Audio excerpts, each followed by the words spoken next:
आज आपण eyebrow feeling बघणार आहोत. ह्यांचे जे आयब्रोज बघताय तुम्ही हे परमनंट केलेले आहेत त्यांनी, त्याच्यामुळे ते खूप जास्त डार्क दिसत आहेत आणि ह्याच्यावरच आपल्याला आयब्रो फिलिंग करायची आहे. पण बरेच वेळा आपण असं विचार करतो की आता हे ऑलरेडी एवढे डार्क झालेले आहेत आणि थोडासा शेपचा प्रॉब्लेम झालेला आहे, तर आपण याच्यावर आयब्रो फिलिंग करू शकतो का? तर आपण आयब्रो फिलिंग करू शकतो आणि हे अजून नॅचरल दाखवू शकतो. तर हे आमचे स्टुडंटच करणार आहेत, आमचं बाळ करणार आहे.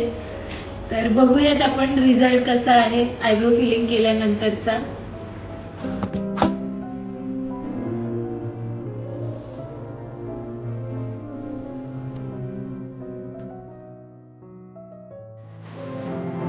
आता आपण आयब्रो फिलिंग केलेलं आहे, बियाने केलं आयब्रो फिलिंग.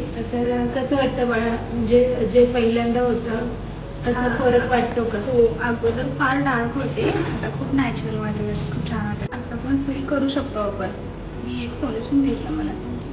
छान केलं ना? हो, मस्त.